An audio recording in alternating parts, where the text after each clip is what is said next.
যদি একটা মেয়ে আসে সাইকেল নিয়ে, স্কুলের ছাত্রী যদি আসে এখানে, তো যদি একটা গাড়ি যায়, ট্র্যাক্টর যায়, তো তাকে সাইডে নামতে হবে, কিছু করার নাই। হেই গাইজ, আমি মোহাম্মদ আলীর সাথে মিনার হোসেন, দেখতেই পাচ্ছ।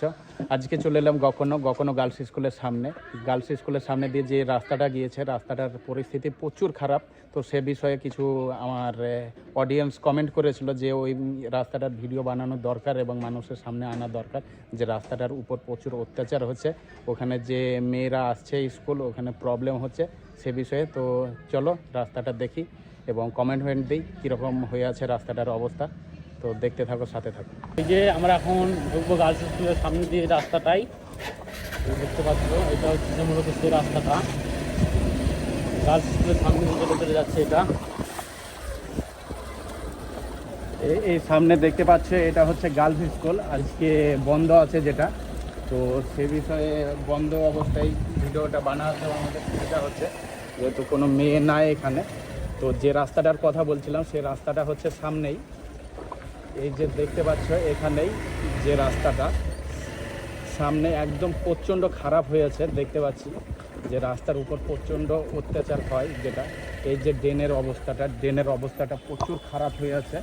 তো এটা আমি সকলের কাছে অনুরোধ করব যে ভিডিওটা বেশি বেশি করে শেয়ার করে সবার কাছে পৌঁছে দাও, যাতে দেখতে পায় যে এতে যদি একটা মেয়ে আসে সাইকেল নিয়ে, স্কুলের ছাত্রী যদি আসে এখানে, তো যদি একটা গাড়ি যায়, ট্র্যাক্টর যায়, তো তাকে সাইডে নামতে হবে, কিছু করার নাই। তো রাস্তাটার অবস্থা প্রচণ্ড খারাপ। আমি সকলের উদ্দেশ্যে বলবো যে রাস্তাতে এই যে আবর্জনাগুলো ফেলা, এসবগুলো বন্ধ করতে হবে। এটা আমাদের প্রশাসনের কাছে অনুরোধ যে এই বিষয়ে লক্ষ্য রাখা হোক, যে রাস্তার উপর যে এই পচানি পানি, গোবর, আবর্জনা এসবগুলো ফেললে রাস্তাগুলো খারাপ করছে, সে বিষয়ে লক্ষ্য রাখা দরকার। আমাদের সরকারের কাছেও আবেদন করব যে এই সবগুলো ঠিক করা দরকার। যে এখানে আপনার বাড়িরও মেয়ে আছে, আমার বাড়িরও মেয়ে আছে, সকলেই কিন্তু এই স্কুলে পড়তে আসে। তো তাদেরকে এই রাস্তাটা দিয়ে যেতে হয়। টোটাল রাস্তাটা ঠিকঠাক আছে, বাকি ওই জায়গাটা প্রচণ্ড খারাপ। যদি কোনো মেয়ে নতুন সাইকেল চালিয়ে যায়, সেখানে পড়ে যাবে, আর স্কুল যাওয়ার অবস্থাতে যদি পড়ে যায়, খুবই একটা দুঃখনীয় ঘটনা হয়ে যাবে। তো সে বিষয়ে সকলের লক্ষ্য রাখা দরকার। এবং যে পাবলিকের রাস্তাতে, সরকারি রাস্তাতে যারা এরকম আবর্জনা ফেলে, রাস্তা দখল করে বসে থাকে, রাস্তার উপর অত্যাচার করে, এসবগুলো বন্ধ করা দরকার, খুবই দরকার। আর এই যে ড্রেন সাফ করেছে, এখন হয়েছে ড্রেন সাফ করে উপরে রেখে দিয়েছে। তো ড্রেন সাফ করে এই যে ময়লাটা এটা উপরে রাখার কী কারণ, এটা কোনো মানে বোঝা হয় না। তো এটা সাফ করে এটাকে সঙ্গে সঙ্গে তুলে নেওয়া দরকার। তো এটা আবার ড্রেনে পড়বে, আবার ড্রেন জাম হবে।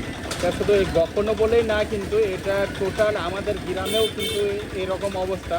ড্রেন তো সাফ করেছে, এখন ড্রেনগুলো সাফ করার পর এই যে আবর্জনাগুলো না তুলে ড্রেনের কিনারাতেই রেখে দিয়েছে।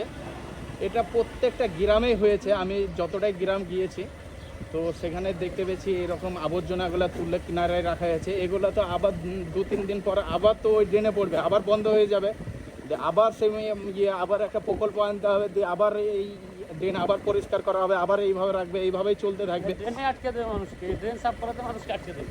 এই গাড়ি দেখতে পাচ্ছ রাস্তাটা কি অবস্থা।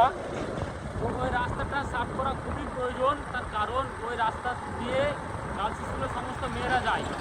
আর ওই রাস্তাটা এমন পরিস্থিতি হয়ে আছে, যদি রাস্তার ওপর দিয়ে একটা ট্র্যাক্টর যায় বা অন্য কোনো গাড়ি যায়, তারপর আর মানুষের হেঁটে যাওয়া সম্ভব না, কারণ ওই যে জমে থাকা পানি ওগুলো আবার পুনরায় রাস্তায় চলে আসে। তো সেক্ষেত্রে হাঁটা চলা খুবই অসুবিধা হয়। তো এইসব জিনিসগুলো একটু ধ্যান রাখবেন যারা জনতা আছেন। কোনো সরকারে এমন কোনো জায়গায় নিজের স্বার্থে ব্যবহার করবেন না যেখানে পাবলিকের সমস্যা হয়। তো যাই হোক, আমি মিনার হোসেন, আর সঙ্গে যে মোহাম্মদ আলী। ভালো থাকবেন, সুস্থ থাকবেন, ধন্যবাদ।